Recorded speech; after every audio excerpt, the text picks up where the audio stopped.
નમસ્કાર મિત્રો, તત્કાલ ન્યૂઝમાં આપનું હાર્દિક સ્વાગત છે। અમદાવાદ, સુરત અને વડોદરામાં મેઘરાજા અનરાધાર પાણી કાદવના કારણે નવરાત્રીના આયોજનોમાં વિઘ્ન।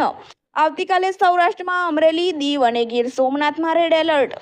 હવામાન વિભાગે સુરત જિલ્લા માટે જાહેર કરેલા રેડ એલર્ટ વચ્ચે રવિવારે વહેલી સવારથી જ શહેરમાં વરસાદ શરૂ થઈ ગયો છે, જેના કારણે હાલ ચાલી રહેલા નવરાત્રીના ગરબાના આયોજનોમાં મોટો વિઘ્ન આવી પડવાની શક્યતા ઊભી થઈ છે।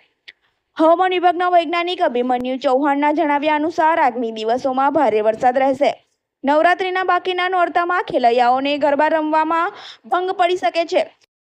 આજે સુરત, નવસારી, વલસાડ, દમણ અને દાદરાનગર હવેલીમાં અત્યંત ભારે વરસાદને લઈને રેડ એલર્ટ આપવામાં આવ્યું છે, જ્યારે છોટાઉદેપુર, નર્મદા, ભરૂચ, તાપી, ડાંગ, અમરેલી અને ભાવનગરમાં ભારે વરસાદને લઈને ઓરેન્જ એલર્ટ આપવામાં આવ્યું છે। આવતીકાલે સૌરાષ્ટ્રમાં અમરેલી, દીવ અને ગીર સોમનાથમાં રેડ એલર્ટ સાથે અત્યંત ભારે વરસાદ રહેશે, જ્યારે રાજકોટ, જૂનાગઢમાં ઓરેન્જ એલર્ટ સાથે અતિભારે વરસાદની આગાહી કરવામાં આવી છે।